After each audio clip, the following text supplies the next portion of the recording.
자, 지금부터 이제 우리 캡스톤 디자인 오늘 발표를 시작을 하도록 하겠습니다. 이제 발표를 하는데 저희가 22조예요, 모두. 근데 오늘은 1조서부터 10조를 발표할 거고요. 다음 주에는 11조에서 22조를 발표할 예정입니다. 그리고 이제 발표를 하게 되면 특별한 코멘트를 제가 하거나 뭐 특별하게 있으면 하고 그렇지 않으면 안 할 거고요. 그리고 여러분들 동료들이 또 이제 이야기를 하셔도 좋습니다. 질의하는 거에 대한 걸 질의하셔도 좋습니다. 그래서 제가 이제 이거 시작을 딱 하게 되면은 잠깐만요. 이게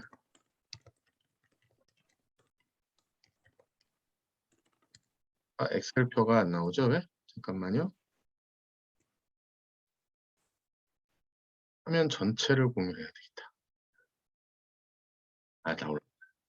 제가 이제 여러분들한테 그 시간 1조 발표가 끝나면 한 5분 내지 10분 정도 그 클래스 시스템을 열어놓을 겁니다. 이 클래스 시스템에 예를 들면은 강의 과제 관리.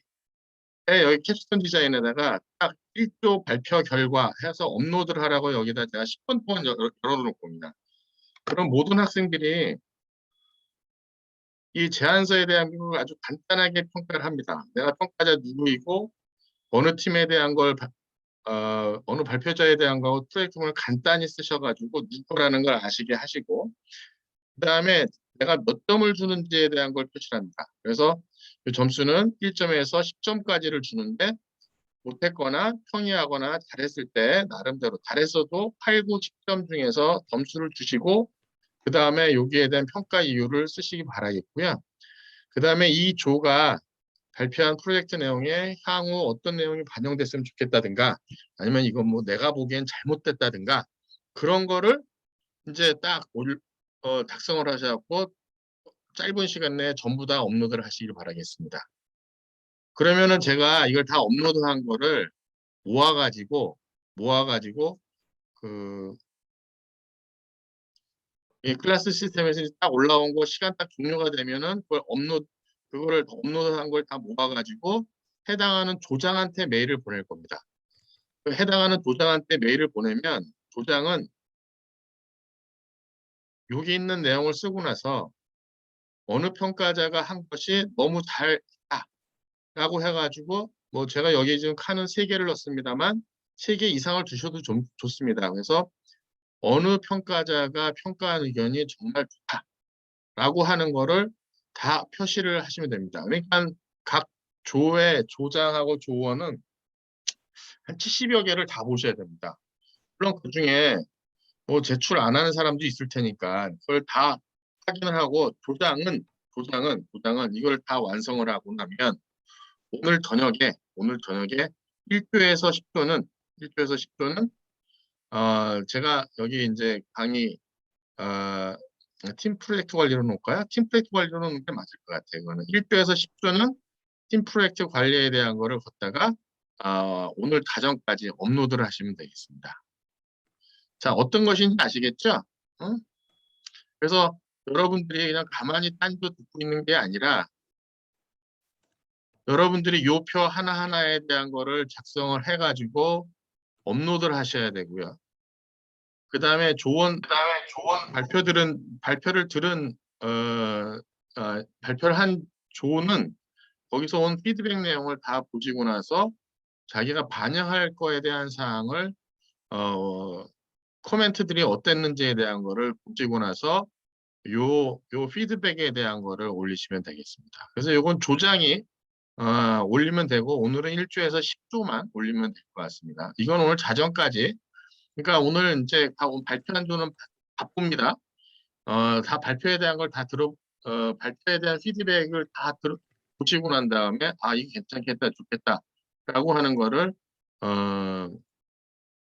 여기 하시고 나서 이걸 작성하신 다음에 업로드를 하셔야 되는 것이 있습니다. 자, 제가 얼추 다 말씀드렸고요. 발표는 한 뭐 8분 정도, 뭐 그 정도, 8분에서 10분 정도 이렇게 하시면 될 것 같고요. 제가 너무 길어질 것 같다 싶으면은 그냥 끊도록 하겠습니다. 자, 그러면 한번 시작할까요? 제가 공유에 대한 것도 공유를 여러 사람이 동시에 공유할 수 있도록 해놨고요. 오늘 1조부터 그럼 발표를 시작하도록 하겠습니다. 1조는 누가 발표하죠? 네, 변호주가 발표합니다. 오케이. 그러면은 공유 잡아가서 하시기 바라겠습니다.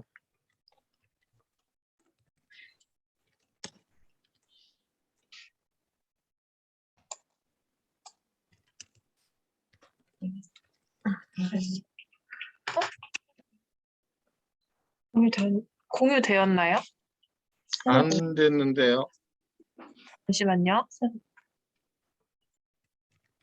그리고 발표는 제가 뭐 조원들이 다 돌아가면서 발표할 것을 권고했기 때문에 제가 이제 발표하는 사람 누군지는 제가 체크를 합니다. 그래서 꼭 오늘 한 사람이 뭐 4명이 오늘 다 발표해도 되고 돌아가면서 뭐 1번, 2번만 오늘 발표하셔도 좋고 그거는 편의대로 여러분께서 하시면 될 것 같아요. 하지만 중간 발표, 최종 발표까지 한 번 정도는 모든 패널들이 다 발표를 해야 되는 거 잊지 마시고요. 그 다음에 제가 미심쩍거나 그런 상황은 개별적으로 제가 추가적으로 물어볼 예정이니까 그렇게 알고 계시기 바라겠습니다. 교수님, 공유가 안 되는데요. 공유가 안 돼요. 그 공유를 했는데, 네, 감사합니다. 내가 공유 중지를 안 풀어서 그렇다. 미안합니다. 네, 발표 시작하겠습니다. 안녕하세요. 1조 카로행의 제안서 발표를 맡은 변호주입니다. 먼저 프로젝트 주제와 선정 배경, 그리고 예비 캡스톤에서의 주요 성과를 간단하게 설명한 후 이번 캡스톤에서 보완하고 발전시킬 과제를 말씀드리겠습니다. 캡스톤에서 제작할 어플 카로행은 카페 큐레이션 어플이라고 할 수 있습니다.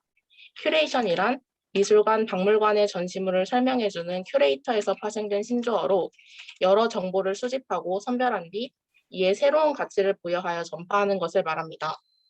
즉, 카로행 어플이 카페 큐레이터가 되어 방문자 리뷰, 사장님 안내사항과 같은 데이터를 크롤링하고 키워드라는 새로운 가치를 부여하려 합니다.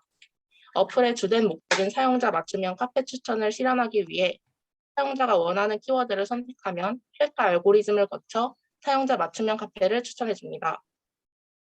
카로행은 어플 활용도가 높은 MZ세대를 주요 타겟층으로 정했습니다. 플랫폼에서의 재미와 간편함을 추구하는 수요에 발맞추어 최근 플랫폼들이 개인 맞춤형 서비스 강화에 힘쓰고 있습니다. 예를 들어 네이버 쇼핑에서 바지를 검색하면 핏, 기장, 신축성, 원하는 조건들을 선택할 수 있게 되어 있습니다. 저희는 이를 쇼핑이 아닌 카페 선정에 적용했습니다. 카페는 일반 음식점, 관광지와 같은 다중 이용 시설에 비해 접근성이 좋고 보드게임 카페, 북카페, 라이브 카페, 종류가 다양합니다. 또한 레트로, 아늑한, 카공 등 카페마다 특징이 구분되기 때문에 키워드로 표현하기 적합하여 카페를 대상으로 선정했습니다. 과제 목표 설명 전 예비 캡스톤의 주요 성과입니다. 사용자가 선택한 키워드를 필터링하여 맞춤형 카페를 추천해주고 사용자가 선택한 카페의 사진이나 후기를 볼 수 있도록 인스타그램 게시물 링크와 연결해줍니다. 또한 카페 상세 페이지에서 통화나 지도로 연결해줍니다. 캡스톤 목표는 카페와 키워드 데이터베이스를 구축하는 파트와 앱의 프론트엔드, 백엔드 세 가지 파트로 나누어 설명하겠습니다. 먼저 기존의 서울, 성동구, 성수동으로 한정했던 시연 지역을 상수, 홍대 등 13개의 핫플레이스 지역으로 확장했습니다. 핫플레이스의 기준은 아래의 서울 카페 매장 수에서 중상위권에 해당하는 외 주요 동네와 포털 및 인스타그램에 서울 핫플레이스를 검색했을 때 나오는 빈도수가 높은 동네로 선정하였습니다. 그리고 기존에는 카페 데이터베이스를 서울 열린 데이터 광장에서 제공하는 휴게 음식점 데이터를 사용하였습니다. 그러나 업체명을 카페로 신고하지 않아서 제외된 카페 개수가 많아 업체명을 직접 검색 후 판단하는 과정이 소요되어 해당 방법은 효율적이지 않다고 판단했습니다. 따라서 캡스톤에서는 카카오맵에 땡땡동 카페로 검색했을 때 나오는 카페를 동적 크롤링하여 카페 DB를 구축하고자 합니다. 이로 인해 이전보다 더 정확하고 많은 양의 데이터를 확보할 수 있을 것으로 기대됩니다. 또한 이번 캡스톤에서는 키워드 추천 기능을 보완하기 위해서 키워드를 재정의할 계획입니다. 이전에는 포털과 지도의 지역, 카페 이름, 키워드를 검색하고 검색 결과를 크롤링했을 때 블로그나 카페 포스팅이 5개 이상인 경우에만 해당 키워드를 정의하는 방식을 선택했습니다. 하지만 애견 동반이라는 키워드가 애견 동반은 안 된다라는 리뷰에 존재할 가능성이 있으므로 신뢰도가 떨어진다고 판단하여 키워드를 정의하는 방식을 변경했습니다.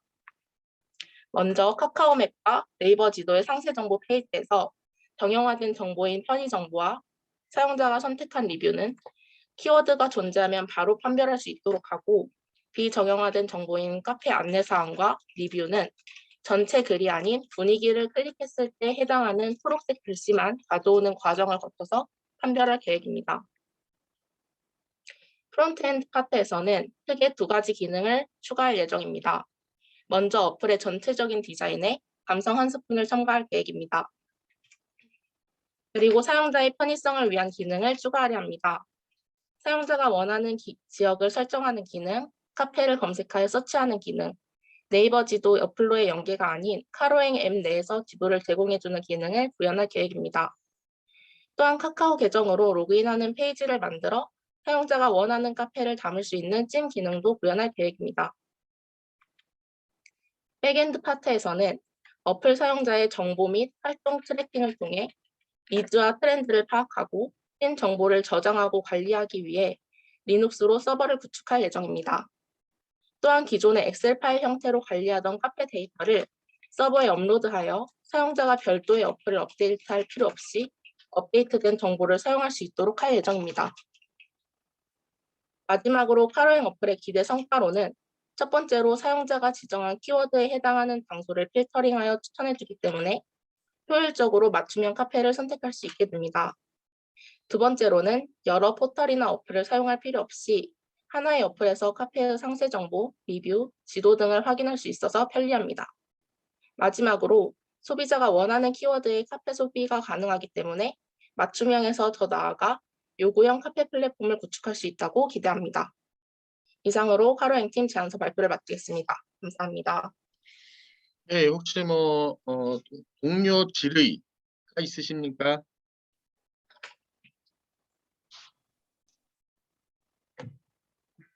동료 질의가 없으시면 제가 지금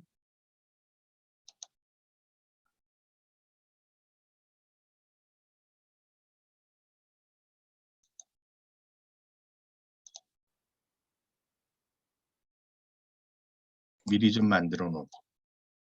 써도 될 것 같아요. 교수님, 네, 그 동료 평가를 저희 팀도 저희 팀 거를 써야 하나요? 1조는 안 합니다. 1조 본인의 조건은 하지 않습니다. 네, 자, 감사합니다. 제가 지금 강의 과제 관리에다가 1조 코멘트라고 해놓고요. 시간은 30분까지만 해놨습니다. 그래서 지금 이야기 들은 거를 간단히 쓰시고 거기 코멘트 쓰시고 거기다가 업로드를 하시면 되겠습니다. 그러면은 제가 요거 다 종료가 되면 1조 주장한테 요거 메일을 바로 보내드릴 예정입니다. 그리고 한 발표 다음 족보를 좀 들으면서 앞부분 인트로덕션 들으면서 이제 또 다음 족보를 쓰면 될 것 같아요. 오케이. 그 다음 2조 더 나은 팀 할까요?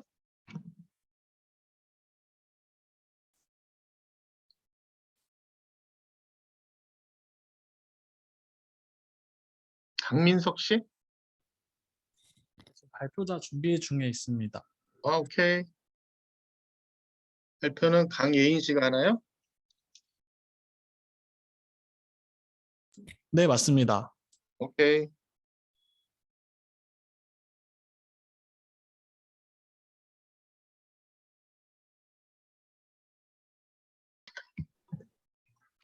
들리나요? 들립니다. 네, 2조 발표를 맡은 강예인입니다. 캡스톤 제안 설계 제안 발표 시작하겠습니다.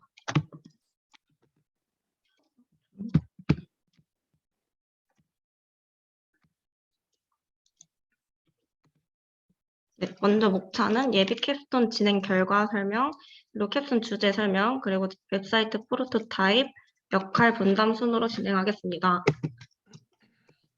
예비 캡스톤 전체적인 개요입니다. 퍼스널 컬러 진단 기능 구현을 주로 진행하였고, 웹 구현은 캡스톤에서 할 예정입니다. 여기서 말한 퍼스널 컬러가 무엇인지 간단하게 말하자면, 개개인이 가진 피부색과 가장 잘 어울리는 색을 말합니다.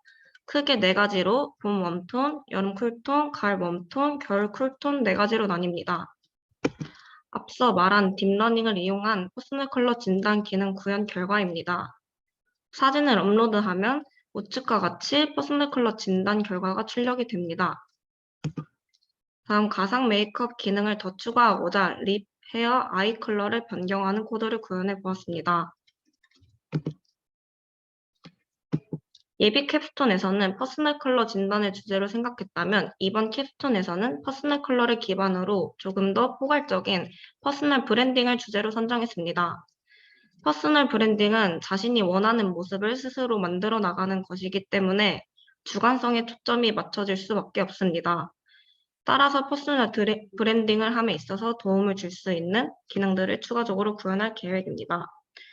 다음 표를 보면 예비 캡스톤에서 퍼스널 컬러 진단 기능과 가상 메이크업 기능을 구현하였지만 외부로 구현은 하지 못했기 때문에 이번 캡스톤에서 활용도에 따라 기능을 수정한 뒤 웹과 연동할 생각입니다. 또한 기존에는 없었던 BI 로고와 브랜드 컬러를 활용해 디자인적 완성도를 높이고 다양한 컨텐츠를 제공할 예정입니다. 저희가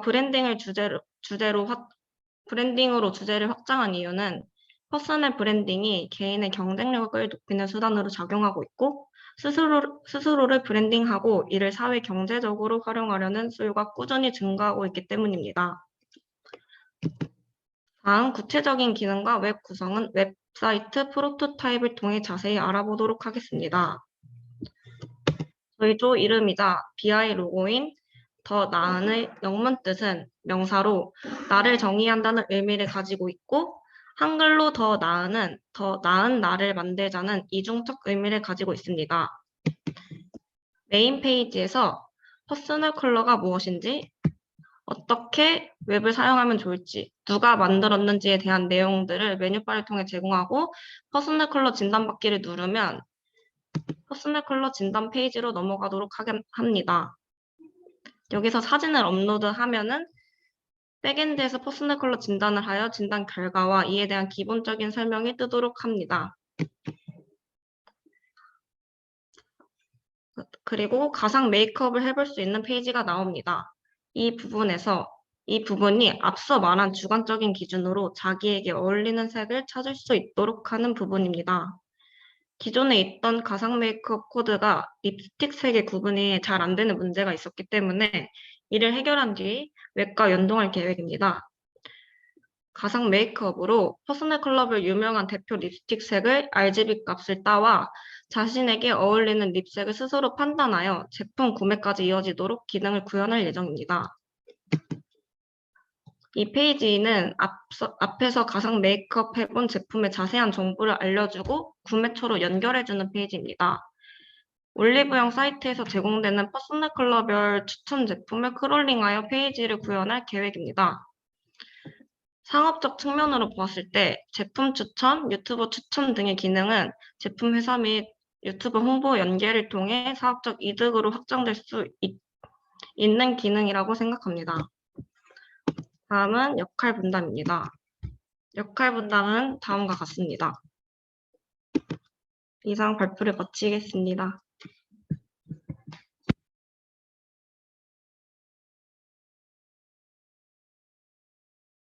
음소거 해제를 안 해서. 혹시 뭐 동료 질의 뭐 코멘트 해주실 분? 지금 보니까 저도 막 이게 쓰는 시간이 부족해서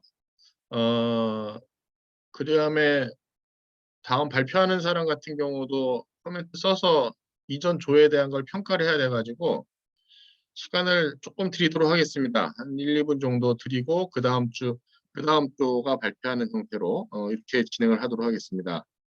자, 2조 거 평가를 먼저 하시기 바라겠습니다. 스코어 승리 확률 구현입니다. 과제 핵심 기술로는 세 가지가 있습니다. 첫 번째, 오픈 시비를 통한 이미지 분석. 두 번째, 승리 확률 계산 알고리즘 설계. 세 번째, 홀로렌즈를 통한 실시간 승리 확률 디스플레이입니다. 다음으로는 진행 사항입니다. 저번 학기 저희가 진행한 이미지 분석 과정입니다. 파이썬 오픈CV를 사용했습니다. 우선 실시간 분석을 위하여 카메라를 통해 정보를 받는 영상 프레임을 생성해 줍니다. FPS 값이 일정하게 유지되어야 분석이 안정적이기 때문에 해당 FPS 값을 60으로 설정해 주었습니다. 이는 실시간 영상 처리의 기본 값입니다. 다음으로는 데이터셋 수집 및 저장입니다. 저희는 카드를 엣지 디텍션과 코너 검출을 통해 각 코너에 있는 카드의 정보를 뽑아내어 사이즈를 고정시킨 뒤 저장하였습니다. 카드 이미지 규격화입니다. 화면에 표시될 카드의 이미지를 규격화하여 이전에 저장된 카드의 정보와 실제 화면에 나타나는 카드를 비교하여 엣지 디텍션을 통하여 정보를 나타내 주었습니다. 실행 결과는 다음과 같습니다. 저희는 이 부분을 캡스톤 진행하면서 수정사항을 발견했는데요. 이 부분에 대한 수정사항은 다음과 같습니다. 이 수정사항은 뒤에 설명드릴 유니티 부분과 관련된 내용입니다.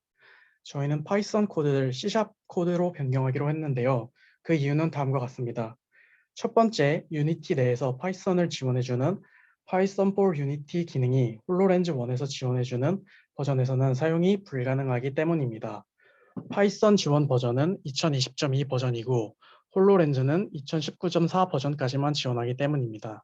두 번째로 유니티는 C# 스크립트를 통해 이루어지기 때문에 C# 오픈CV가 유니티 내에서 더 안정적으로 작동할 수 있기 때문입니다. 따라서 저희는 오픈CV 파이썬 코드를 C# 코드로 수정할 예정입니다. 다음으로는 폐 분석 및 확률 계산입니다.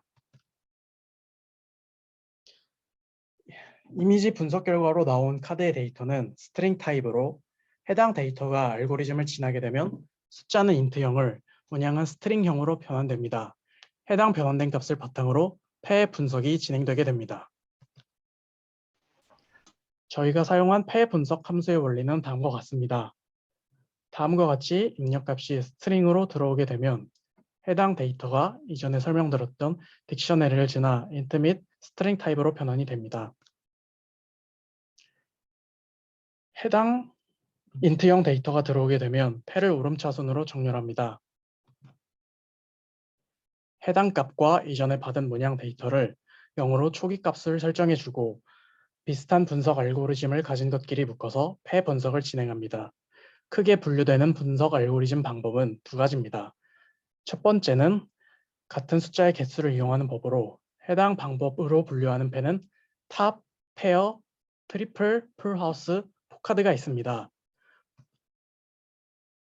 두 번째로는 연결되는 숫자와 문형화를 이용하는 방법으로 해당 방법으로 분류하는 폐는 로얄 스트레이트 플러시, 스트레이트 플러시가 있습니다. 다음으로는 승리 확률 계산 알고리즘입니다. 저희는 최초 확률 100%에서 시작하여 높은 폐가 나오는 확률부터 차감하여 계산하는 방식으로 승리 확률 계산 알고리즘이 작동합니다. 실행 결과는 다음과 같습니다. 폐의 결과와 숫자가 확률이 같이 나오시는 것을 볼 수 있습니다. 다음으로 홀로렌즈 UI입니다. 해당 화면은 유니티에서 작성한 이 부분이 홀로렌즈 상에 띄워서 작동 버튼을 누르면 다음 화면이 나오게 됩니다. 이 화면이 폐 분석 결과를 표출한 창입니다. 앞서 변환한 데이터를 불러와서 화면에 띄우게 될 것입니다. 다음 화면은 홀로렌즈 내에서 구동한 화면입니다. 다음으로 일정 및 업무 분담입니다. 이번 학기 캡스톤 일정은 다음과 같이 진행될 예정입니다. 기초 설계는 예비 캡스톤에서 진행이 되었기 때문에 이번 학기는 오류와 완성도 상향을 목표로 진행할 예정입니다. 업무 분담은 다음과 같이 이루어집니다. 마지막으로 기대 성과입니다. 오랜 기간 동안 많은 사람들의 놀이 및 친목 도모 수단으로 널리 이용되었던 카드 게임 중 가장 높은 인기를 구가하는 트럼프 카드를 이용한 포커가 많은 사랑을 받고 있으며 주변에서도 이 게임을 즐기는 많은 사람들을 발견할 수 있습니다.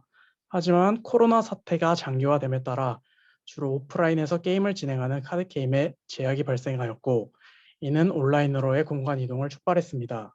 이로 인해 사람을 실제로 만나는 형태보다 온라인, 특히 게임에서 소속감을 추구하는 형태가 더욱 많아지게 되었습니다. 특히 여러 사람과 즐겨야 하는 특성으로 인해 오프라인에서 많은 사랑을 받았던 카드 게임이 온라인과 접목하면서 친목 도모에 있어 주요한 방법 중 하나로 대두되었습니다. 그러나 이런 포커 게임 같은 경우 규칙과 족보에 따른 승리 조건 등이 복잡하여 높은 진입 장벽을 가지고 있고 그 진입 장벽에 막혀 게임을 즐기지 못하는 사람들이 있습니다. 우리는 이것을 극복하기 위하여 가상과 현실을 융합하는 확장 가상세계, 이른바 메타버스의 개념을 차용하여 과제를 진행하고자 합니다. 따라서 이번 과제를 통해 진입 장벽을 낮추어 온 오프라인 보드게임의 접근성을 향상시키고 이를 바탕으로 팬데믹 시국의 돌파구로서 새로운 방식의 여가생활 및 친목을 도모하는 데 있어 도우미로서의 역할을 할 수 있으리라 기대합니다. 이상 발표를 마치겠습니다. 감사합니다.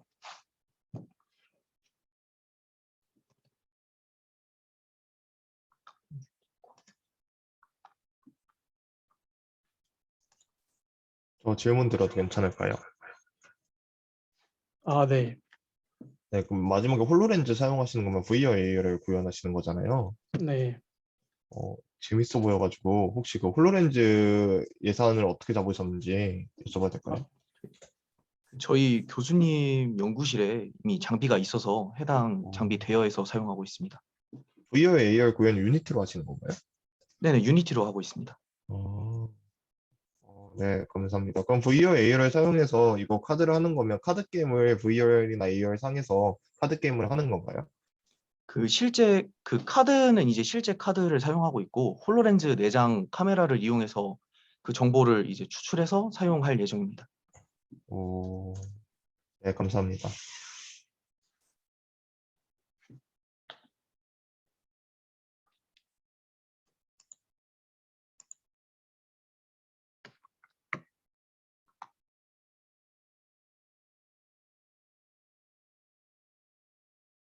자, 발표하시기 바라겠습니다. 혹시 보이시나요? 네, 보입니다. 발표 시작하겠습니다. 안녕하세요. 공정거래조 발표를 맡은 17학번 황민규입니다. 제안 발표의 목차를 설명드리겠습니다. 주제와 주제 선정 배경, 최종 설계 목표, 관련 자료 조사 및 분석, 진행 계획, 그리고 소요 예산 순서로 말씀드리겠습니다. 반도체 소자의 미세화 및 고집적화에 따른 전통적인 2D 플라나 모스펫에 대한 한계점이 드러나기 시작했습니다. 미세화에 따른 채널 길이가 감소하면서 숏 채널 이펙트와 같은 효과가 발생하며 누설 전류가 발생하고 이는 소자의 성능 저하를 야기했습니다. 이에 따라 핀팻, GAA, 그리고 삼성이 특허를 가지고 있는 MBC 팻 등 기존 2D 모스펫의 한계점을 극복한 새로운 반도체의 구조가 등장하였습니다.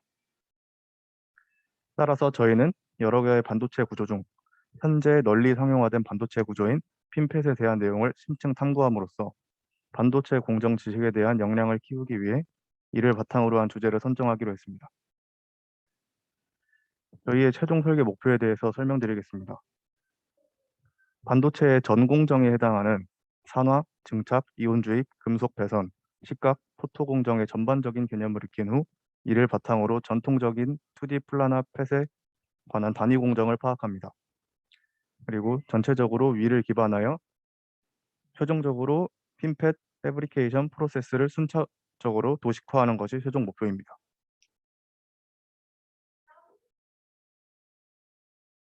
설정한 목표의 관련 자료 및 이론에 대해 말씀드리겠습니다.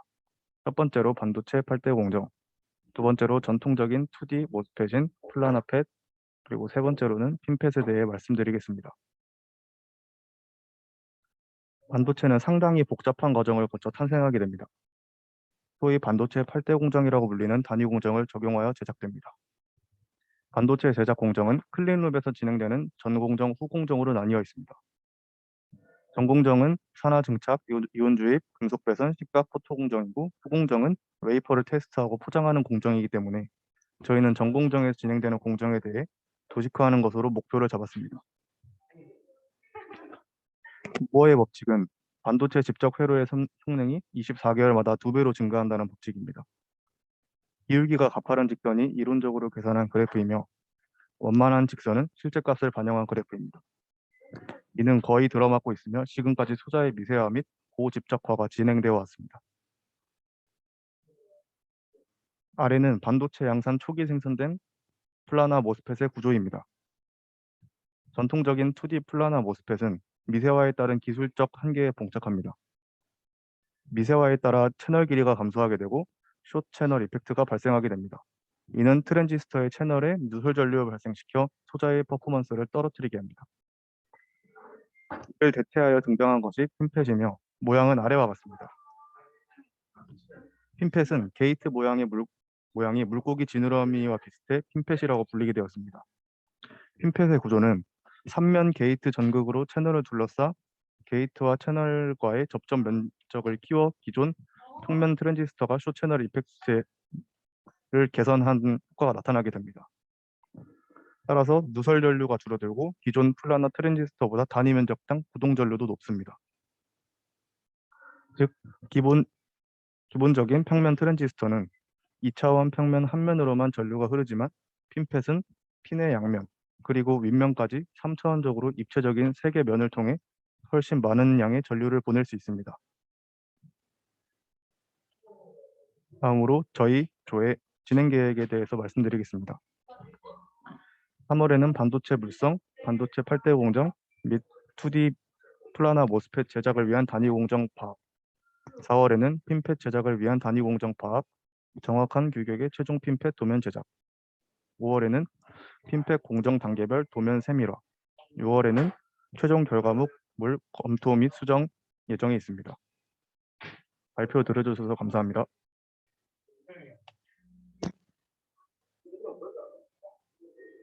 자, 질의응답 코멘트 해주세요.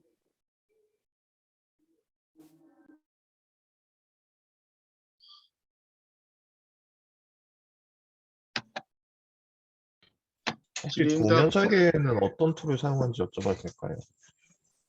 저희 2D로 3D를 먼저 구현을 하려고 했는데 처음으로는 이제 파워포인트나 비디오 같은 걸로 도면을 먼저 제작한 다음에 그 다음에 여건이 된다면 3D로 넘어갈 계획입니다. 3D를 구현한다는 말씀은 하이라키로 이렇게 쌓아서 구현한다는 말씀이신 건가요? 네, 그렇습니다. 그 공정 단계별로 그 표현되는 그림을 이제 3D로 순차적으로 표현을 한다는 이야기입니다. 아예 모르는 분야여서 궁금해서 들었습니다. 아, 네, 알겠습니다. 오케이. 혹시 또 다른 질문?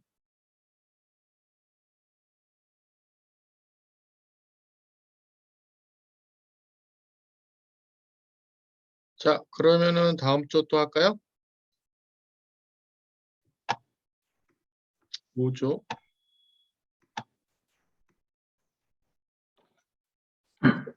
화면 보이시나요? 네, 보입니다.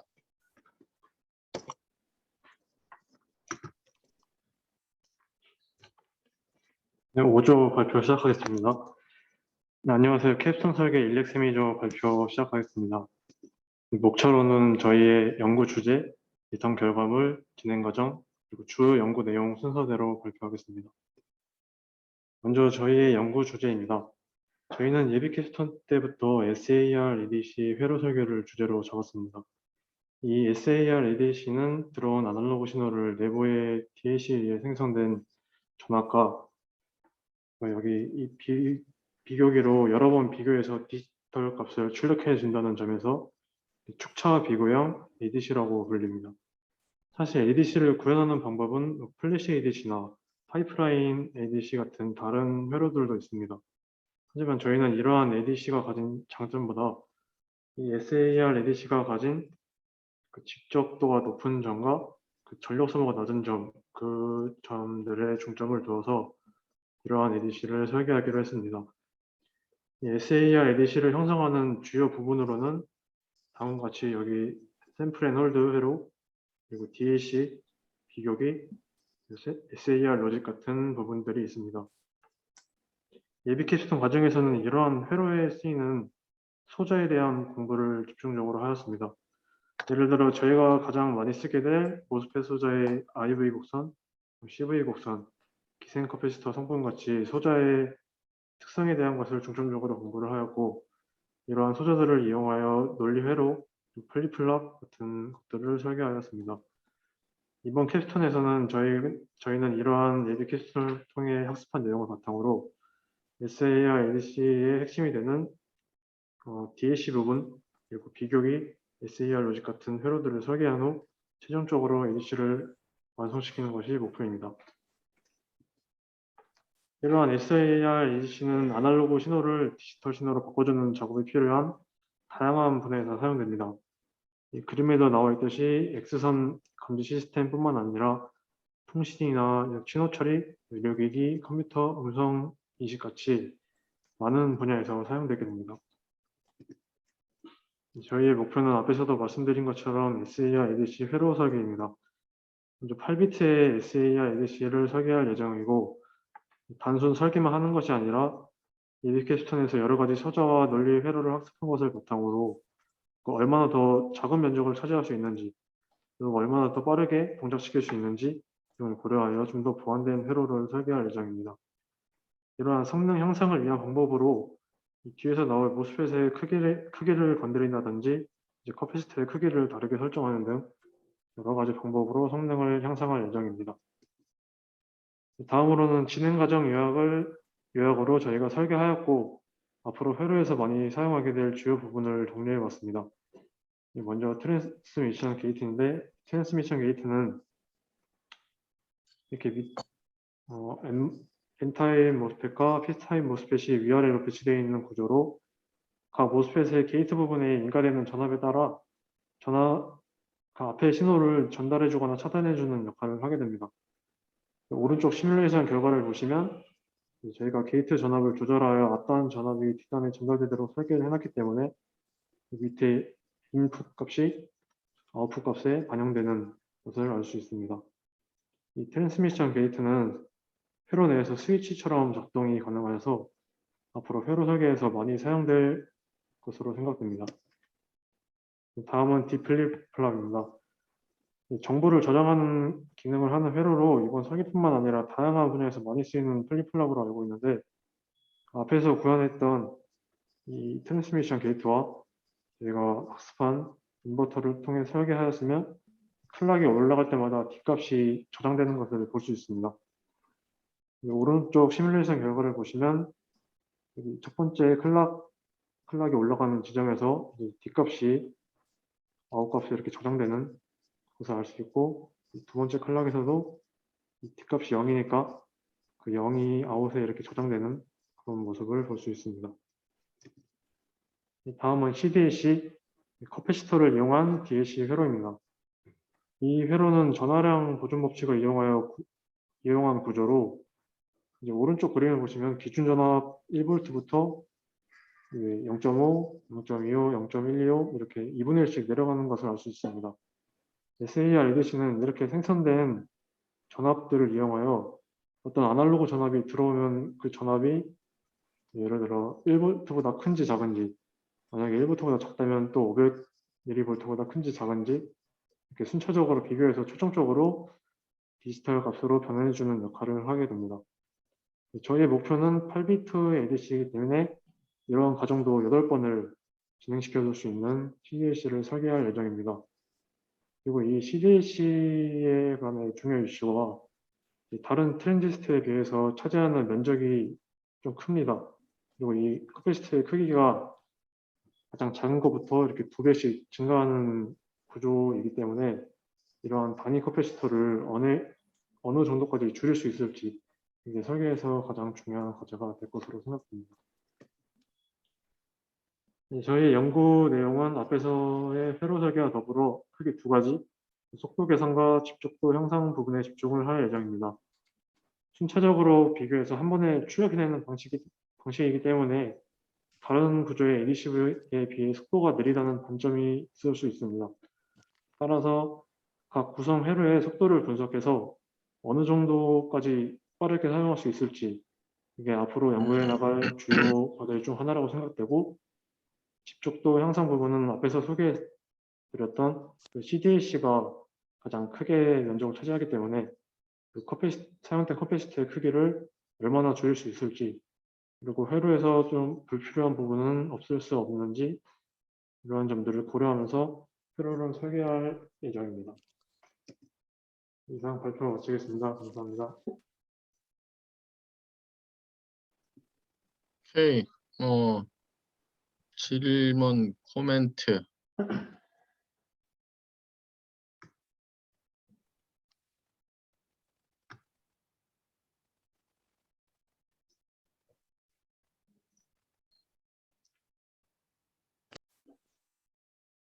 육 6조 발표할까요? 네.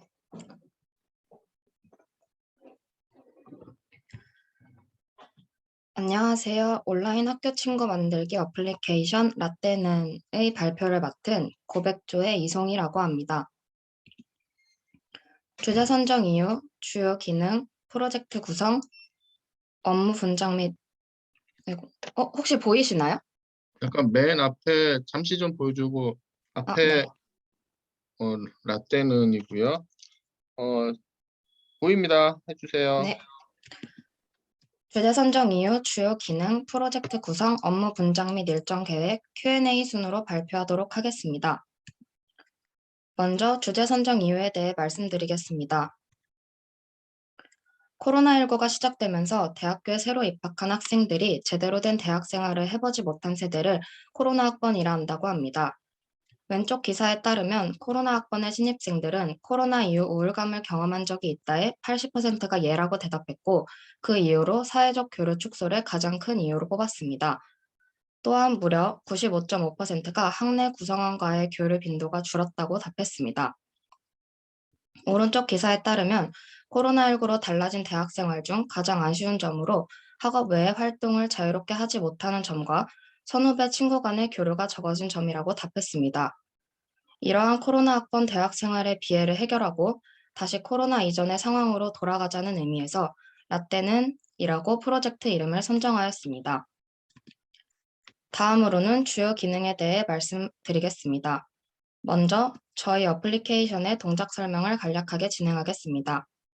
본인 인증과 간단한 정보 수집을 통해 회원가입을 진행한 후 로그인을 합니다.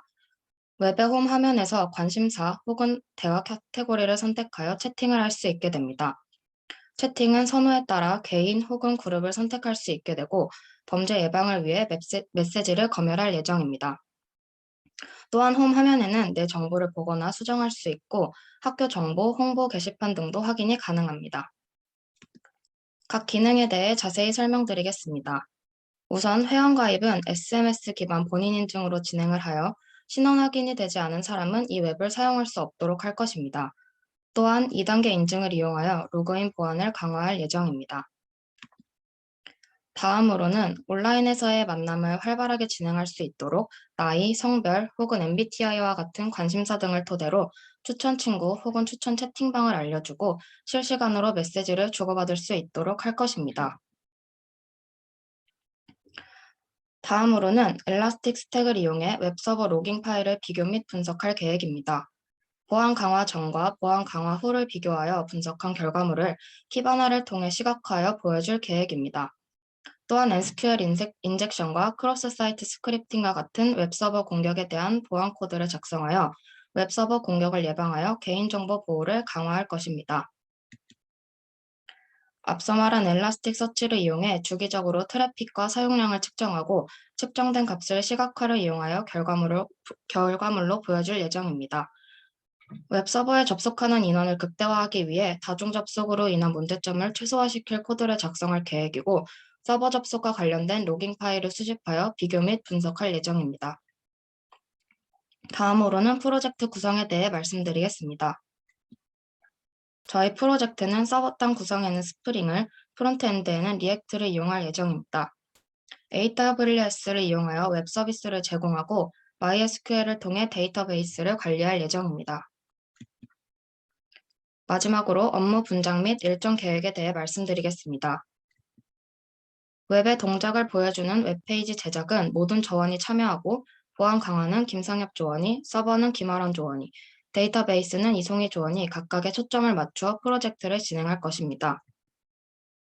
우선 중간 발표 이전까지 웹페이지의 모든 기능들을 구현하는 것이 목표이고 중간 발표 이후로는 서버 안정화와 보안에 더 집중하여 프로젝트를 완성할 예정입니다.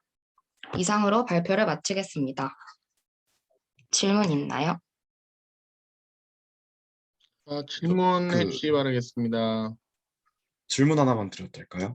네. 그 메시지 검열을 한다고 하셨는데 이게 네. 실시간으로 검열을 하시는 건지 아니면 신고가 들어온 경우에만 해당 그 신고를 바탕으로 검열하시는 건지 그게 좀 궁금합니다. 이게 사생활 침해 우려 상당히 클 것 같아서요. 저희가 그거 하려는 거는 막 실시간 이런 채팅을 검열하려고 하는 거긴 한데 이제 그런 특정 단어가 너무 많이 언급된다거나 하면은 이제 그런 거를 통해서 그 메시지 검열을 하려고 합니다. 그러니까 특정 단어 기반으로 그 알고리즘을 하셔서 네네네. 제작을 하셔서 그 단어가 많이 나오면 그거를 그런 경우에만 검열을 하신다는 그런 말씀이신 건가요? 네. 네, 알겠습니다. 네. 저도 질문이 있습니다. 그 중간에 보안을 하신다고 하시는데 보안은 어떤 식으로 하는지 궁금합니다. 보안 쪽은 제가 설명해 드리겠습니다. 제가 보안 담당에서 코드를 작성할 계획인 이 팀의 조장이 김상엽입니다. 이제 웹서버를 저희가 만들기 때문에 웹 어플리케이션은 여러 가지 공격을 당할 경우가 많습니다. 예를 들어서 앞서 말했듯이 SQL 인젝션이나 스크립 사이트 인젝션이나 또는 뭐 그냥 자바스크립트 인젝션 등 여러 가지 공격을 당할 수 있어서 그거에 대해서 프론트엔드도 그렇고 백엔드로 또 방어적으로 코드를 짤 예정입니다. 그뿐만이 아니라 앞서 말했듯이 데이터베이스에는 개인정보를 저장하여 본인 인증한 내용을 그 안에 쌓아둘 예정이라서 데이터베이스에도 트리거를 설정하고 그 안에 대해서도 보안을 따로 설정할 예정입니다. 관련된 플랫폼이 있는 건가요? 아니면 아예 로우하게 그 컴퓨터 단에 그 프론트엔드나 백엔드 단에 직접 접촉해서 보안적인 걸 하는 건가요? 일단은 로우하게 낮은 레벨로 코드를 작성해서 짜잘한 간단한 웹 공격에 대해서는 예방할 예정이고 그것뿐만이 아니라 저희가 로그 파일을 엘라스틱 스택을 이용해서도 저장을 하고 그리고 서버 내에서 따로 로깅 파일을 만들 예정입니다. 그 정보를 또 수집을 해서 자주 접근하는 트래픽에 대해서 이게 어떠한 공격에 대해서 이 공격을 뚫으려고 하는 건지 분석을 한 후 그 분석에 대해서도 다시 더 낮은 코드를 작성하거나 아니면은 앞서 말씀드린 엘라스틱 서치나 아니면은 다른 컨테이너에서 보안 프로그램을 이용하여서 형성할 예정입니다. 답변 감사합니다. 보안 쪽은 생소해가지고 궁금해서 여쭤봤습니다. 감사합니다. 보안 쪽도 또 공부하시기 바라겠습니다. 또 보안 쪽 공부를 필요로 하시는 분은 개인적으로 저한테 연락해 주시면 뭐 팀 모아가지고 그 보안 관련된 것만 따로 하도록 하겠습니다. 네, 감사합니다. 자, 그 다음 조 할까요? 7조 할까요? 네, 준비됐습니다. 자, 7조 그럼 발표 시작하도록 하겠습니다. 화면 보이시나요? 네. 네, 안녕하세요. 7조 닥터 셀프조 발표 시작하도록 하겠습니다. 저희 조는 RPPG 기술을 이용한 원격 맥박 혈압 측정을 주제로 이번 캡스톤 설계를 진행하고 있습니다. 발표자 김병조입니다. 다음과 같이 프로젝트 개요와 내용을 설명드리고 저희 프로젝트의 목표 그리고 어떤 일정을 가지고 있는지 그리고 Q&A 마지막으로 받으면서 발표 마치도록 하겠습니다. 우선 프로젝트 개요입니다. 여러분들도 아시다시피 저희 나라 같은 경우에는 모든 인프라가 서울에 집중되어 있고 또 현 시국인 코로나19 사태로 인해서 의료 격차가 상당 부분 발생해 있습니다. 그래서 이런 의료 격차를 해소하기 위해서 원격으로나마 혈압과 맥박 이런 의료 진단에 있어서 가장 기초적인 측정을 원격으로 진행할 수 있는 그런 도구, 소프트웨어를 개발할 생각입니다.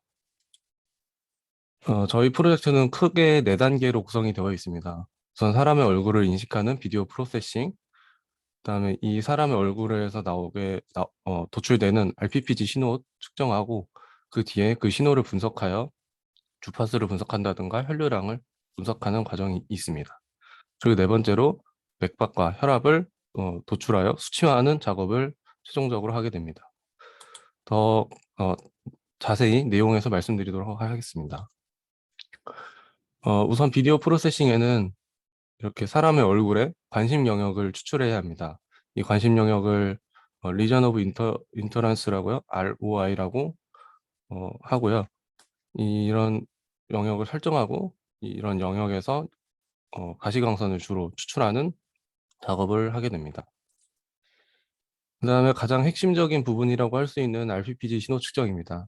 RPPG 신호는 다음과 같이 자연광이나 이런 형광 등의 반사광을 이용하여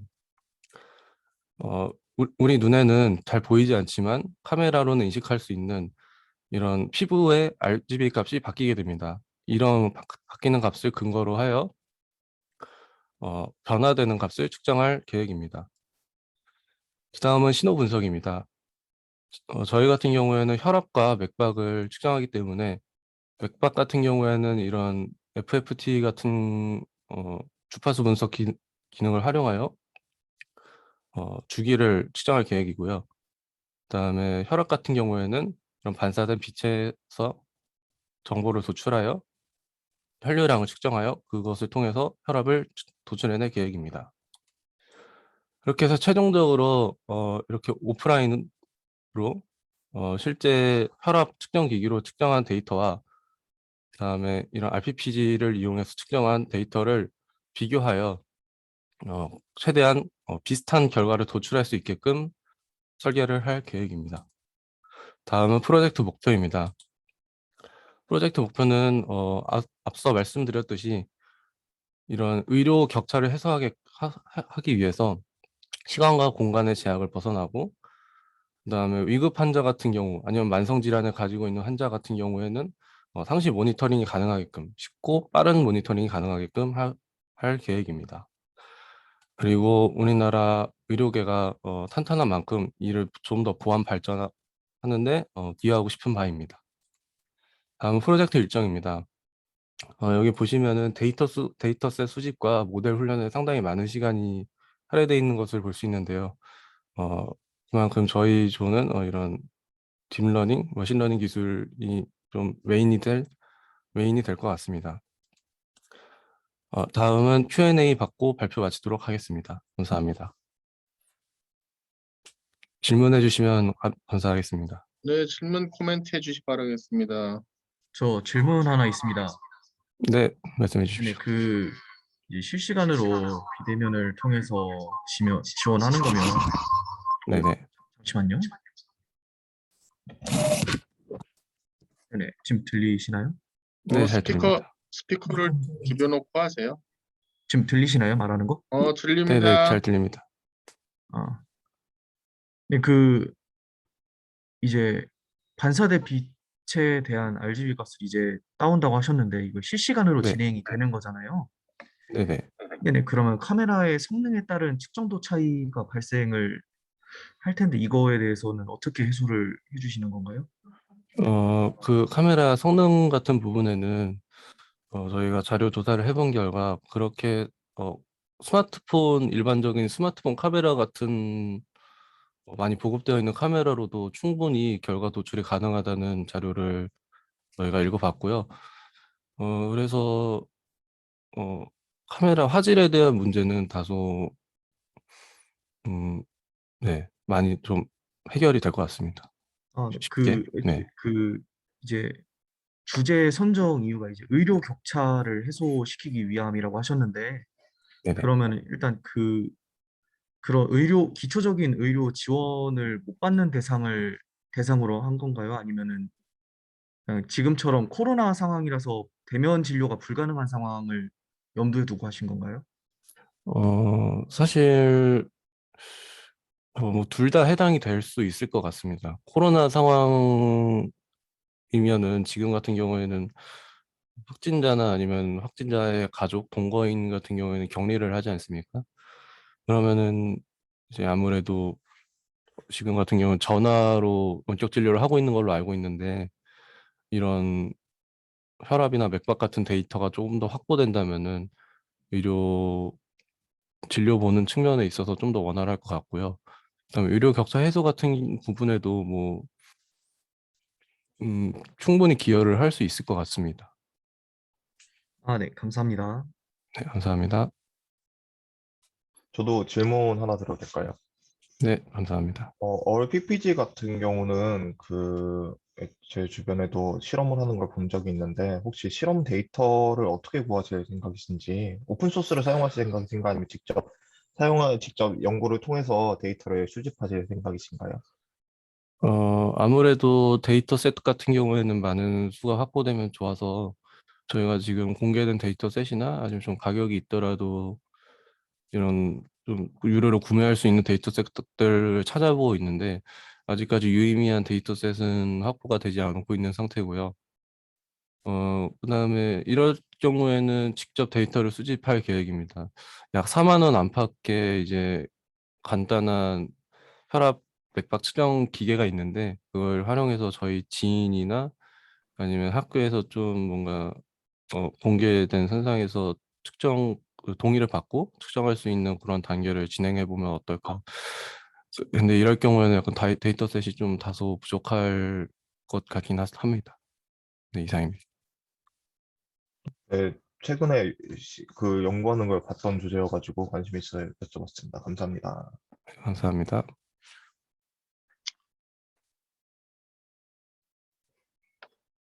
수색 투명이 궁금하다는데 맨 앞 아, 슬라이드를 네. 보여줄래요?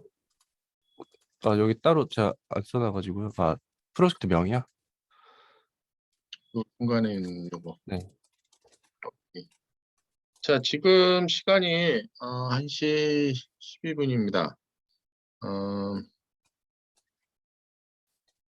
계시면 혹시 말씀해 주시기 바라겠습니다. 자, 이어가지고 계속해서 8조부터 또 하도록 하겠습니다. 자, 8조 뭐야?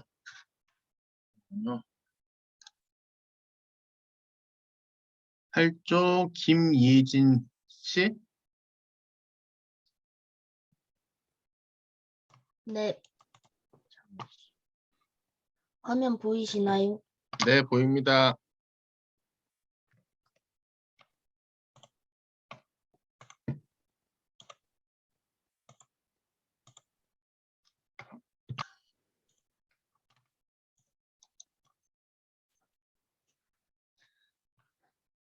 네, 안녕하세요. 8조 제안서 발표를 맡은 김예진입니다. 저희 조는 다중 무선 충전을 위한 회로 및 공진형 코일 설계를 할 계획입니다.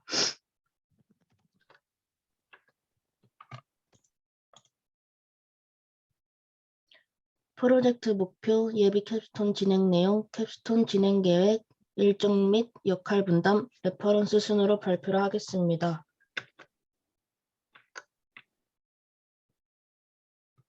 네, 저희는 카페, 독서실, 음식점 등 주변에서 흔하게 볼 수 있고 절대로 없어서는 안 될 충전기를 설계하고자 합니다. 전자기 유도 방식을 이용하여 설계할 것이고 저희의 궁극적인 목표는 전력 효율을 최적화하고 여러 개 다중 무선 충전을 할 수 있도록 하는 것입니다.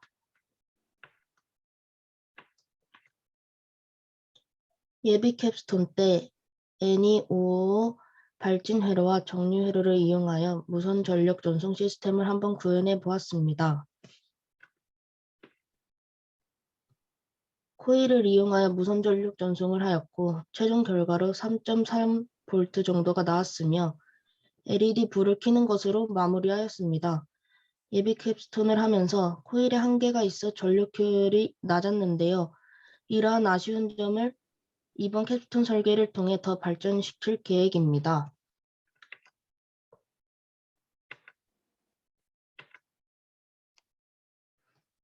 캡스톤 설계 때는 이런 것을 많이 개선하여 전력 효율을 최적화하고 1대1이 아닌 1대 N 충전이 가능하도록 고도화할 것입니다. 당연하게 송신부에서 수신부로 전류를 많이 넘겨주어야 전력 효율이 증가합니다. 아직 어떻게 설계할지 명확하진 않지만 코일부를 코일의 종류, 코일의 거리, 자성체를 넣어준다는 이러한 점을 개선하여 전력 효율을 증가시킬 예정입니다. 그리고 다음으로 송신부 하나, 수신부 하나를 구현했던 것을 좀 더 고도화하여 하나의 송신부와 여러 개의 수신부 1대 N으로 구현할 계획입니다. 코일이 많을수록 각각 코일 서로 간의 상호 인덕턴스를 고려하여 코일에 넘어가는 공진 주파수를 일치시켜야 합니다. 송신부 역할을 하는 NE555 발진 회로는 소자마다 주파수와 듀티 사이클이 다르게 측정되어 커패시터를 이용하여 50%의 듀티 사이클로 조절을 해야 하고 가변 저항을 이용하여 주파수를 조절합니다. 모스펫은 송신부에서 수신부로 전류를 강하게 드라이빙해주는 역할을 하는 회로이기 때문에 발열이 심합니다.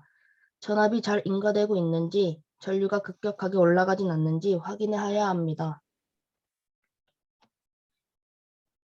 가장 중요한 부분인 코일부 전송부인데요.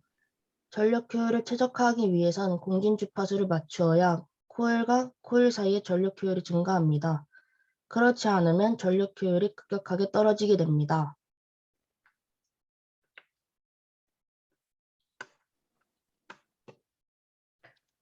저희는 이론 공부, 주제 선정, 회로 설계, 제작, 문제 해결 등 모든 부분을 같이 수행할 계획입니다.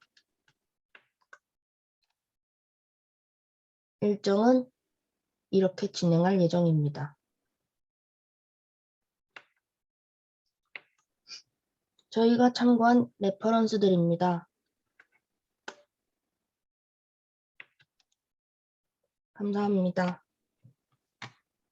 자, 질문하고 코멘트 해주시기 바랍니다.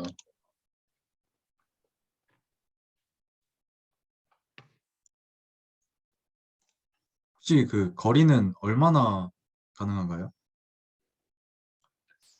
거리는 아직 그렇게 정확하진 않은데 일단 너무 가까워도 그렇게 효율이 당연히 세다는 거는 아니어서 그것도 아마 코일 설계하면서 정할 것 같습니다. 혹시 그 예캡에서는 어느 정도 성공한 수치인지 알 수 있을까요? 수치상으로는 일단은 저희가 5V를 넣었을 때 3.3V를 전송이 돼가지고 그렇게 전력 효율이 별로 좋지 않아서 이번에 코일부를 설계를 다시 하면서 효율이 최대한 많이 나올 수 있도록 설계할 계획입니다. 그러면 일단 그 거리는 어느 정도를 목표로 하고 있는 게 없으시단 거예요? 네, 아직은 그렇습니다. 네, 알겠습니다.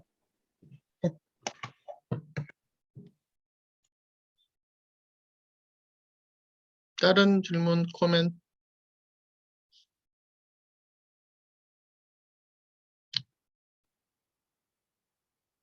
나도 한 가지만 질문. 팀명이 왜 IW 18.5예요?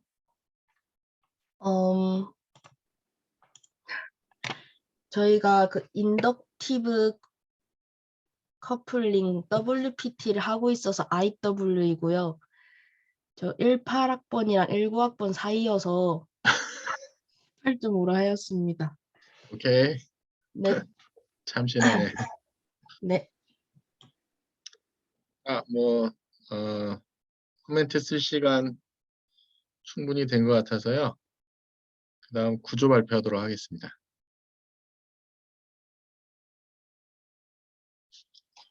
누군지 배재욱 씨? 네, 제가 발표하겠습니다. 잠시만요. 네, 화면 안녕하세요. 공유를 빼주세요. 오케이. 이제 보이시나요? 네, 조명은 조명을 못 아직 적었는데 오케이. 그 조명을 저희가 이제 우리 좀 밀어줘로 정했거든요. 그거를 저희가 PPT에 못 넣어가지고 우리 좀 밀어줘? 뭘로 우리 좀 밀어드려? 밀어줬는데 저희가 스마트 미러를 제작해가지고 이렇게 적었어요. 미러가 거울이군요. 네. 스마트 미러군요. 오케이, 발표 시작하세요. 네, 안녕하세요. 구조 스마트 미러 발표를 진행하도록 하겠습니다.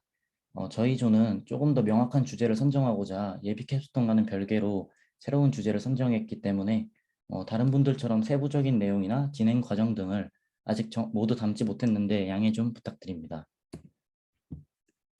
먼저 목차입니다.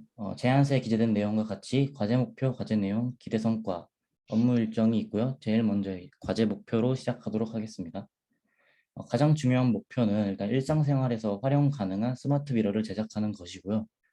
추가로 음성인식 기능을 탑재하고 사용자가 원하는 기능을 추가할 수 있는 커스텀 기능을 통해서 편리성을 조금 더 높여볼 예정입니다.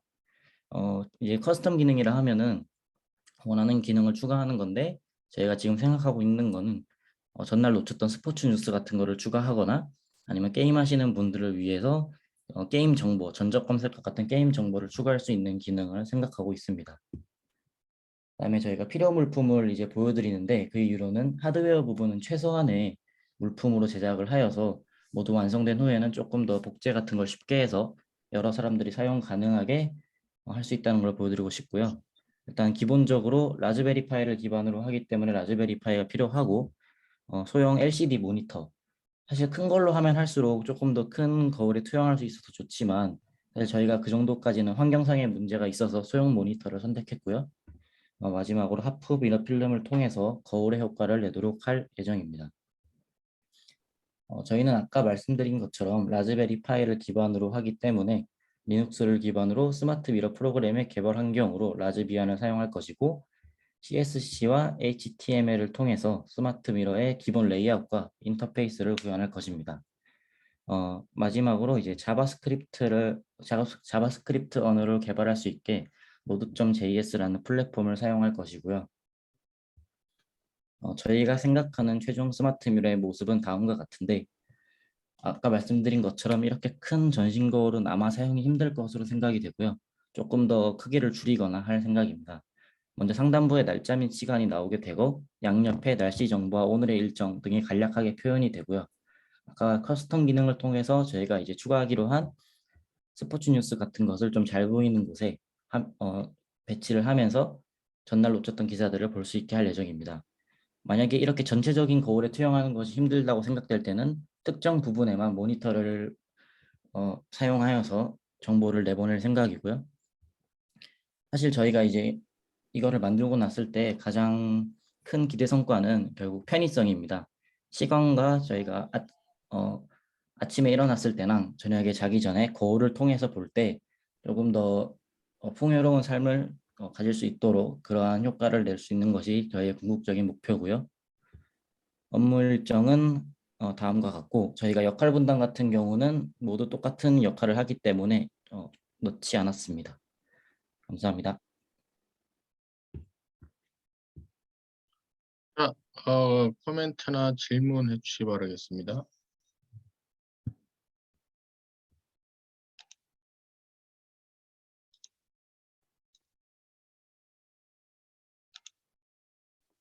저 질문 있는데, 그 음성 쪽 QA는 어떤 걸 사용할지 아직 안 정하신 건가요?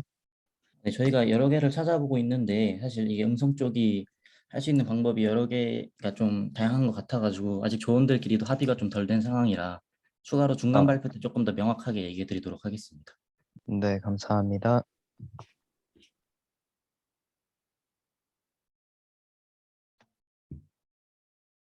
다른 친구들 뭐 질문해 주시기 바랍니다.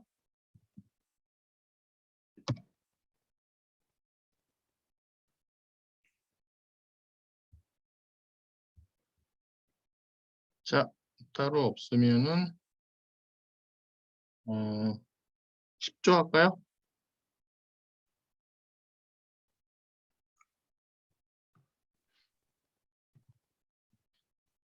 네, 혹시 화면 보이시나요?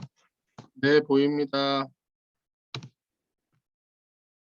네, 발표 진행하겠습니다. 네, 안녕하세요. 저는 CPPD조의 제안서 발표를 진행할 정유호입니다. 네, 저희 조 주제는 올 디지털 PLL입니다. 네, 우선 목차는 다음과 같습니다. 주제 선정 배경, 과제 내용, 기대 성과, 그리고 역할 분담 및 일정 순으로 발표 진행하겠습니다. 네, 우선 주제 선정 배경입니다. 오늘날의 고속 데이터 전송 시스템에서 디지털 데이터 신호의 원활한 송수신을 위해서는 클락 신호의 동기화가 필수입니다. 클락은 어떠한 시스템에서 기준이 되는 시간이라고 할 수 있고, 이 클락 신호에 맞춰서 통신이 이루어지고 송수신부에서 동기화가 이루어집니다. 이러한 역할을 하는 클락 신호를 만들어주는 시스템 회로가 있는데 이것이 바로 PLL입니다. PLL이란 페이즐랑 루프의 약자로 외부에서 들어오는 레퍼런스 클럭의 위상과 VCO에서 만들어지는 클락을 비교한 후 위상 및 주파수 차이만큼 피드백하여 동일한 위상으로 고정시키는 시스템 회로입니다. 통신 분야에서 이 PLL 회로가 매우 중요한 역할을 하고 있고 대부분의 통신 시스템에 이용이 되고 있습니다. 그리고 원하는 주파수의 신호를 만들어줄 수 있는 PLL의 특성을 이용해서 RF에서는 안정적인 고주파 생성기로도 사용을 합니다. 네, PLL은 크게 아날로그 PLL과 디지털 PLL로 구분할 수 있습니다. 이 중 구성 블럭이 아날로그 소자로 이루어진 아날로그 PLL은 차지 펌프와 VCO 설계 시 큰 면적을 차지하여 회로의 크기가 커지고 노이즈에 민감합니다. 그리고 설계 및 구현하는 데 많은 시간이 소요된다는 단점이 있습니다. 반면에 디지털 PLL은 게이트 단위의 블럭으로 구성이 돼서 비교적 스케일 문제가 없고 PVT 변화에 덜 민감합니다. 또 낮은 파워로도 동작이 가능하고 노이즈의 영향이 적어서 안정적인 동작이 가능하도록 설계할 수 있습니다. 이러한 이유로 저희는 디지털 PLL 설계를 이번 캡스톤 설계 목표로 정했습니다. 저희 조가 최종적으로 설계할 PLL은 다음과 같이 기존 PLL 회로에서 쉽게 발생할 수 있는 EMI와 지터 문제를 해결한 회로입니다. 이러한 목표를 이루기 위해서 기존 디지털 PLL 시스템에 다음과 같이 페이즈 로테이터와 모듈레이션 컨트롤러를 추가할 예정입니다. 페이즈 로테이터는 입력되는 디지털 코드에 따라서 신호의 위상을 바꾸어주는 역할을 합니다. 높은 레졸루션으로 위상 변화를 시켜줄 수 있기 때문에 출력 신호에서 발생하는 지터 문제를 해결할 수 있을 것입니다. 네, 그리고 모듈레이션 컨트롤러는 입력 신호를 주파수 대역을 넓히며 파워 피크가 낮은 신호로 변조시키는 역할을 합니다. 출력 신호의 파워 피크를 낮추어서 결국에는 EMI까지 낮추는 효과가 있습니다. 네, 그리고 고속통신을 위해서 6GHz의 클락 신호를 출력하도록 설계할 예정입니다. 네, 다음은 저희가 설계할 디지털 PLL의 기본 블록들에 대해서 설명드리겠습니다. 네, 다음 회로는 뱅뱅 PFD라는 회로입니다. 이 회로는 레퍼런스 클럭과 피드백 클럭을 비교해서 두 신호의 위상 및 주파수 차이만큼 페이즈 에러를 출력합니다. 단순히 위상차만 알려주는 것이 아니라 레퍼런스 클럭과 비교해 피드백 신호가 앞서 있는지 또는 뒤에 있는지도 알 수 있습니다. 이렇게 PFD에서의 페이즈 에러는 다음으로 디지털 룹 필터를 거치게 되는데요. 디지털 룹 필터는 PLL의 밴드위스를 결정하는 주요 블록으로 로우 패스 필터 특성을 가집니다. 그리고 어큐뮬레이터가 존재해서 페이즈 에러를 누적합니다. 누적된 에러 신호는 컨트롤 워드로 변환이 되고 DCO의 인풋으로 들어가게 됩니다. 네, DCO란 입력되는 디지털 코드에 따라서 다른 주파수 신호를 출력시키는 발진기입니다. 사실 DCO는 DAC와 VCO를 통틀어 표현한 것인데 DLF의 디지털 코드는 DAC를 거쳐 아날로그 전압 신호로 변환이 됩니다. 이 변환된 신호가 VCO로 입력돼서 전압의 변화에 따라 다른 주파수의 신호를 출력하는 과정을 거칩니다. 네, 이렇게 VCO에서 출력되는 신호는 주파수 디바이더를 거쳐 피드백이 됩니다. 네, 디바이더는 레퍼런스 클락 주파수와 동일한 주파수의 피드백 신호를 만들어주기 위해 주파수를 N배 나누는 역할을 하는데요. 저희는 레퍼런스 클락으로 375MHz의 주파수를 사용할 것이기 때문에 6GHz를 16배 분주를 해주는 디바이더를 설계할 예정입니다. 네, 방금까지 설명드렸던 블락들을 각각 설계한 뒤 루프 시스템으로 연결하면 결국에는 출력 신호에서의 지터와 EMI를 줄이는 효과를 가져올 것으로 예상합니다. 네, 그리고 최소 위상 편차를 감소를 시켜서 높은 레졸루션을 가지고 좋은 락킹 성능을 가지고 파워와 스케일 면에서도 효율이 좋을 것으로 기대하고 있습니다. 네, 다음은 역할 분담 및 일정입니다. 우선 블록별로 다음과 같이 역할을 분담하였습니다. 권성수 학생이 DSM, DAC, DCO를 설계를 하고 최준수 학생은 디바이더, 이종창 학생은 디지털 룹 필터, 발표자 정료가 페이즈 로테이터를 설계할 예정입니다. 각각 설계된 블록들을 연결해서 루프 시스템을 제작하고 제대로 작동하는지 점검하는 것은 조원 모두가 협업할 예정입니다. 네, 일정은 다음과 같습니다. 감사합니다. 자, 질문이나 코멘트 해주시기 바라겠습니다.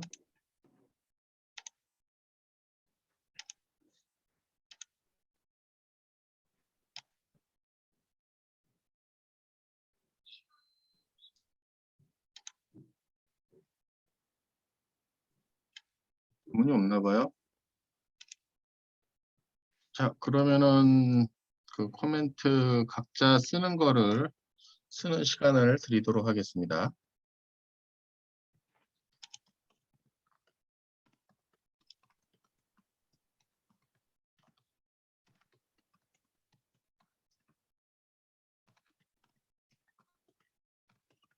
그 1조에서 7조 조장한테 제가 코멘트는 다 보내드렸는데 혹시 못 받으신 조장이 계신가요?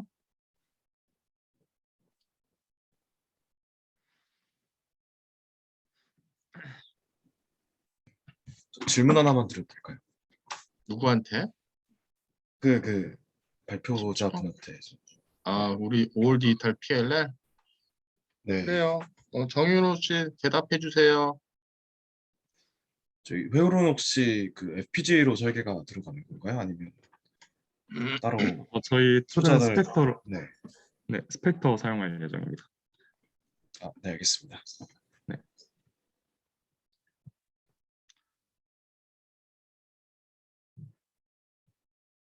자, 제가 코멘트 쓰시고요.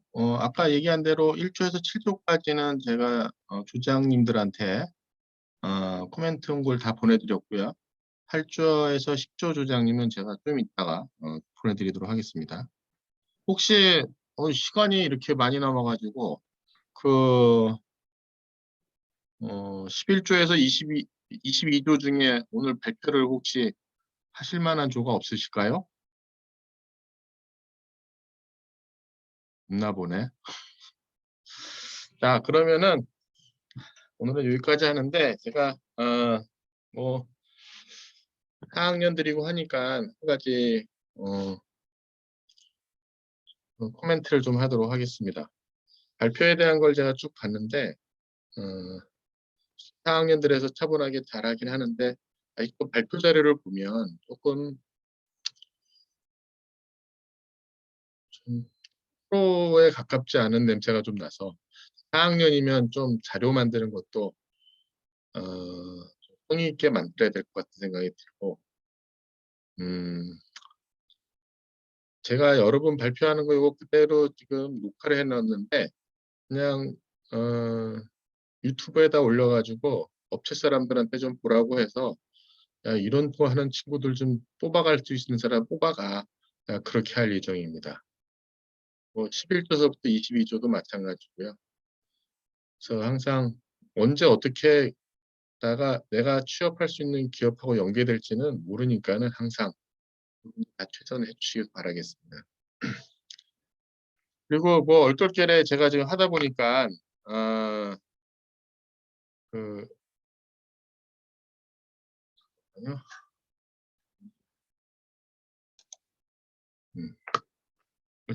얼떨결에 하다 보니까 제가 여러분들 하는 걸 보고 나서 좀 도움이 될 만한 것이 있을까 해서 같이 공지해 드리도록 하겠습니다.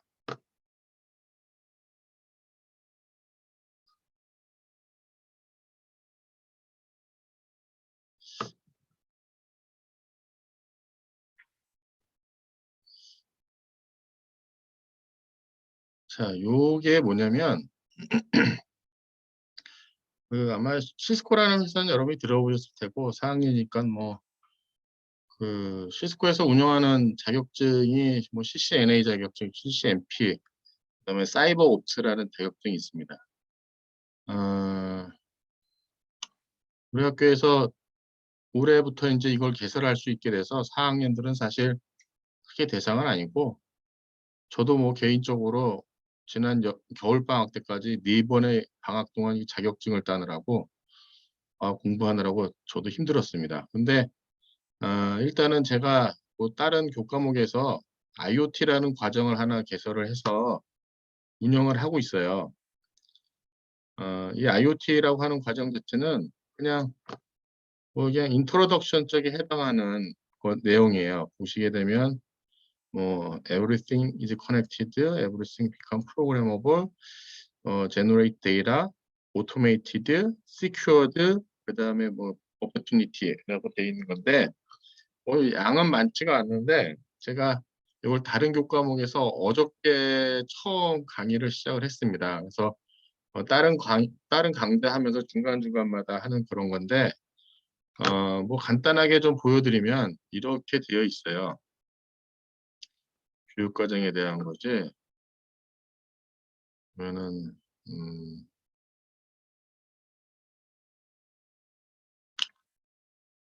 이렇게 내용을 보면서 자기 공부를 할 수 있도록 되어 있습니다. 이게 IoT 관련된 랩도 할 수 있고요. 이렇게 보면 이렇게 몇 가지 조사하고 뭐 하고 해서 제 수업 듣는 학생들은 이런 레포트도 간단하게 같이 실행하기도 하고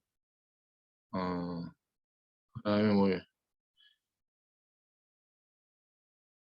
그다음에 여기 보면은 요거 누르면 요거 관련된 내용 스마트 싱킹에 대한 내용을 보기도 하고 그다음에 이렇게 보면 비디오도 또 볼 수도 있고 요거 관련돼 갖고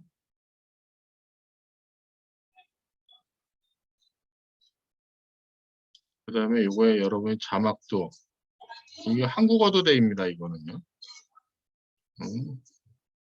잉글리시로 돼 있어. 이거 공부도 할 수 있고 뭐 이런 과정입니다. 이거. 그다음에 여기 보면 이제 패킷 트레이서라고 시뮬레이션 그다음에 요거는 이제 공부한 거 이렇게 맞춰 가지고 하는 뭐 그런 것들이에요. 이렇게 모르겠는데 이렇게 놓고 난 다음에 이제 스스로 이렇게 공부를 해볼 수 있는 툴들이 좀 있습니다. 패킷 트레이서라고 해서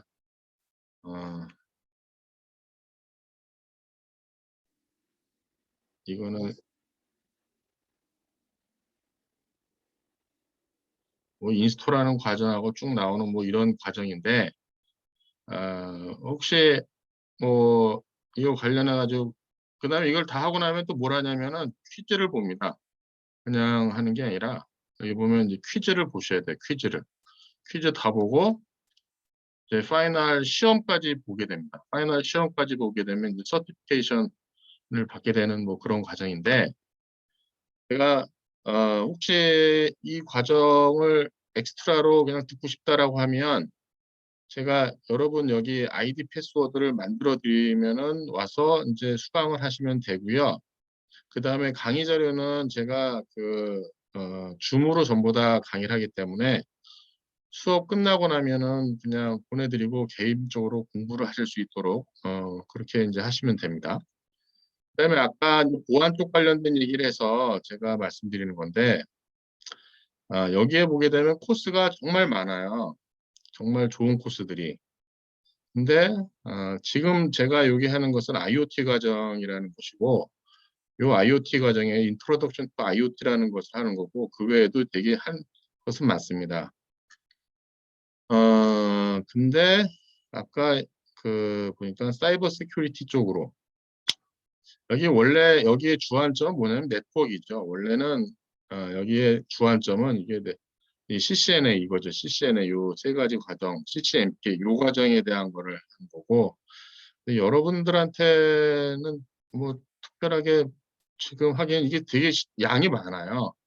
어렵지는 않은데 아마 우리 학교 3학년 교육과정을 한 친구들은 어렵지는 않은데 그래도 이거를 제가 해주기보다도 뭐 어느 정도 알고 있으면 사이버 시큐리티에 대한 거를 공부하겠다는 사람이 제가 보기 한 10명 정도 모이면 제가 한번 여러분들이랑 같이 이제 공부를 한번 해보도록 하겠습니다. 그래서 이 과정 중에 클라우드 시큐리티는 내용이 조금 그렇고 여기 인트로덕션 오브 사이버 시큐리티, 사이버 시큐리티 이센셜, 그다음에 사이버 옵스까지도 할 수 있으면 알고 아니면 차라리 네트워크 시큐리티인데 이거는 진짜 약간 과정이 조금 그렇습니다. 어려워요. 여기 보면 이 어드밴스드 과정이잖아요. 그래서 일단은 원하는 친구들 모아가지고 인트로덕션 투 사이버 시큐리티 이거는 많지는 않습니다. 이 내용은 보게 되면 15시간 정도가 되고요. 비기닝 정도 수준이고요. 하는 게 그리 많지는 않습니다. 그다음에 이거 하고 제가 보기엔 사이버 시큐리티 이센셜에 대한 거 기본적인 거 약간 인터미디에이트고 30시간 정도 되는 그런 과정이 되겠습니다. 제 생각에 이 두 가지 과정 정도를 공부할 친구들이 한 10명 정도 되면은 제가 같이 개설해서 하고요. 그 다음에 실제 내용은 사실 이거를 해야 돼요. 네트워크 시큐리티. 근데 요거는 조금 어려울 것 같아서 요 두 가지 과정을 지금 타학년들한테 하고 IoT 과정까지 하고 난 다음에 혹시 IoT 시큐리티까지도 할 수 있으면 좋을 것 같은데 일단은 보안 쪽 관련해서 뭐 인트로덕션 정도의 수준은 좀 공부하고 싶다. 그다음에 이 툴 자체가 글로벌 플랫폼을 쓰는 거기 때문에 상당히 좋아요. 그다음에 이거는 저랑 같이 공부하고 난 다음에 다른 과정도 자기 스스로가 보면 여기 보면 온라인 셀프 페이스가 있고 인스트럭션 레드가 있어요. 이거는 여러분들이 직접 강의를 못 들어요. 근데 여기 온라인 셀프 페이스 같은 경우는 여기 아이디 패스워드가 한번 만들어지면 여러분 혼자서 여기를 공부해 볼 수가 있습니다. 그래서 혹시 이걸 하겠다는 친구가 있으면은 저한테 이메일을 보내셔서 인원이 차지는 걸 보고 나서 그 친구들한테 과목을 만들어 주겠고요. 그래서 아까 얘기한 대로 제가 하고 있는 IoT 강좌는 많지는 않습니다. IoT 강좌는 이게 기본적으로 시간이 한 5번 정도 하려고 있습니다. 제가 어저께 요거 한 주 했고요. 다음 주는 요거 2개를 묶어서 할 예정입니다. 그 다음에 이제 요거는 한 1.5 정도 시간이 되는데 이것이 많아요. 그래서 시큐리티는 아까 보여드린 사이버 시큐리티랑 같이 묶어가지고 제가 조금 강의할 생각이고 이건 그리 많지 않은 내용이라 요 IoT 혹은 시큐리티 뭐 그걸 선택을 해가지고 하시면 일단은 IoT 관련된 거는 제가 줌 강의 녹화해 놓은 게 있으니까 그 링크를 보내드리고 그걸 스스로 공부하시면 될 수 있도록 도와드리도록 하겠습니다. 자, 오늘 공지사항 뭐 얼떨결에 아까 사이버 시큐리티에 대한 얘기가 나와가지고 뭐 학생들한테 뭐 이걸 제공해 주면 좋겠다는 생각을 하고 있었는데 얼떨결에 그냥 같이 얘기했습니다. 자, 오늘 일단 1조에서 10조까지 발표에 대한 건 했고요.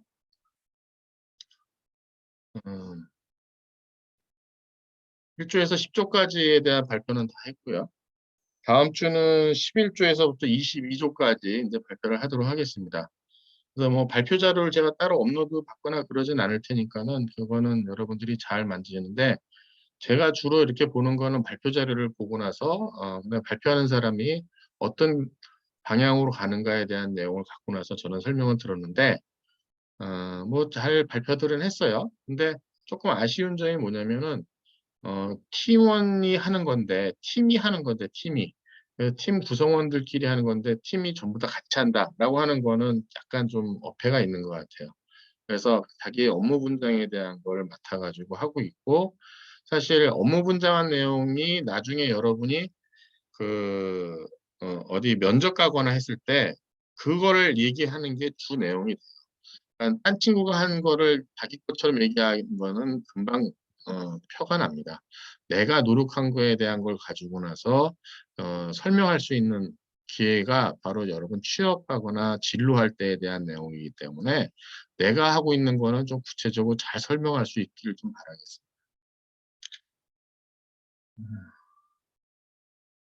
그 다음에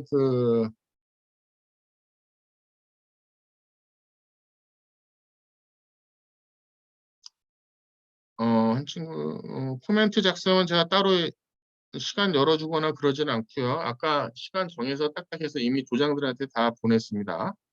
저는요. 제가 그거 가지고 나서 여러분 출석까지 같이 다 체크를 하는 거기 때문에 그거를 지금 다시 하긴 제가 그렇죠. 아까 제가 다 말씀드렸는데 그 다음에 프로젝트명하고 팀명에 대한 거는 그 공지사항 보시면 있습니다. 거기 보시게 되면은 프로젝트명은 없을 것 같은데 어쨌든 팀명은 거기 있습니다. 그래서 만약에 프로젝트명을 못 썼으면 팀명은 써가지고 하시면 될 것 같아요. 자, 오늘 수업은 여기까지 하도록 하겠습니다. 다음 주에는 그 11조에서 22조까지 발표하도록 하겠습니다. 자, 오늘 여기까지 하도록 하겠습니다. 고맙습니다. 고생하셨습니다. 감사합니다. 안녕.